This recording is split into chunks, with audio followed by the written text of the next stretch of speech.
Hindi naman naniniwala ang ilang mga retailer ng isda na bababa ang presyo ng bawat isda lalo na ngayong nalalapit ang Kapaskuhan. Ito ay matapos inanunsyo ng Agriculture Department na aprobado ng karagdagang pag-aangkat ng isda na makatutulong di umano na matiyak ang kasapatan ng supply at mapababa ang presyo nito sa merkado. Narito ang balita ni Sheena Torno.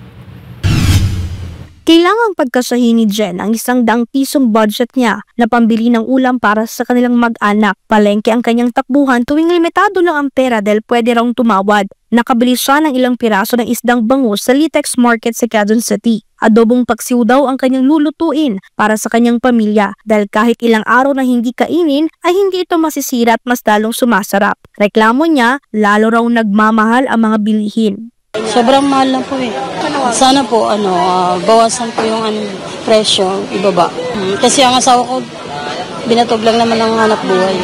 Aminadong ilang mga nagtitinda ng isda sa nasabing palengke na mas lalong tumaas ang presyo ng mga isda dahil sa kulang umano ang supply ngayon. Ang pangmasang isda na galunggong nga raw ay umaabot na sa 300 pesos kada kilo ang kanilang bentahan. Bukod pa dyan ang mga isdang karaniwang binibili sa kanila na tumaas din ang presyo.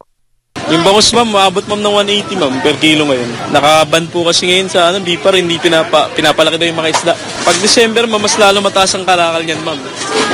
Kasi nga po sa short, nasa short po yung yung tawag dito, yung mga kalakal ngayon.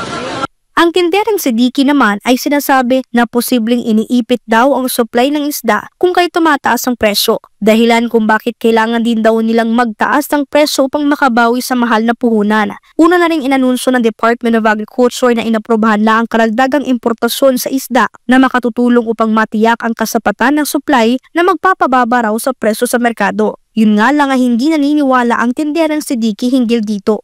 Hindi po. Kasi sa tagal na namin nagtitinda. Noon lang naman nagmura eh. Ngayon lang hanggang tumatagal, hindi na siya bumaba. So kahit mag-angkat pa sila mag-angkat? Oo, hindi talaga siya bumaba. Halos lumalas pa lang tumataas.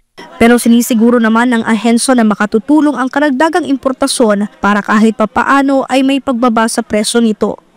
So, ang inaprubahan was 8,280 metric tons ng frozen small pelagic fishes to address the impact on domestic supply because again, ng recent typhoons. Yan naman yung palaging expectation natin na makatulong sa pag-depress ng presyo pag dumating itong mga imported na isda.